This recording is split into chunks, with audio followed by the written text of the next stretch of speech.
Operation tiger बघा, कालच एक प्रवेश झाला माजी आमदारांचा. येणाऱ्या काळामध्ये ऑपरेशन टायगर हे सुरूच राहणार आहे, कारण की लोक जी आहेत ही माननीय उपमुख्यमंत्री मुख्य नेते एकनाथजी शिंदे साहेबांच्यावरती विश्वास ठेवून पक्षामध्ये प्रवेश करतात. 2.5 वर्षांमध्ये ज्या प्रकारे कामं केली शिंदे साहेबांनी, ज्या प्रकारे तळागाळातील लोकांपर्यंत पोहोचले, ज्या प्रकारे वेगवेगळ्या योजना आणल्या, 2.5 वर्षांमध्ये इतकी कामं झाली की याच्या अगोदर इतकी कामं कधी झाली नव्हती. आज त्यांच्यावरती विश्वास ठेवून, त्यांच्या नेतृत्वावरती विश्वास ठेवून सगळे नेते असतील, कार्यकर्ते असतील, ते गेल्या 2.5 वर्षांपासून तर येतातच आहेत पक्षामध्ये, येणाऱ्या काळामध्ये अजून येतील. पण काही लोकांना जे आहे ते डिनर डिप्लोमॅसी काय त्याचा प्रॉब्लेम झालेला आहे.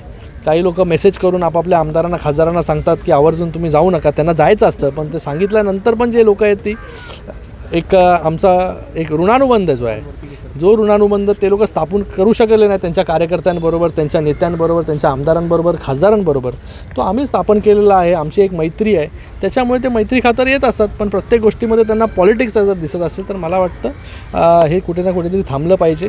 साहेबांना एवढा मोठा अवॉर्ड मिळाला, त्याच्यामध्ये पण त्यांना पॉलिटिक्सच दिसतं आहे. आज त्यांनी थोडंसं, मी नेहमी म्हणतो, आत्मपरीक्षण करा जरा, तुमच्यापासून लोक दूर का जात आहेत.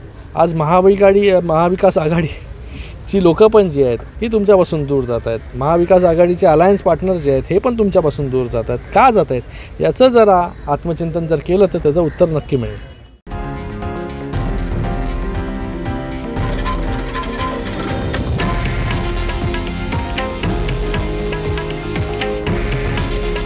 हे आहे देशातील नंबर 1 न्यूज नेटवर्क आणि आपण पाहत आहात TV9 मराठी.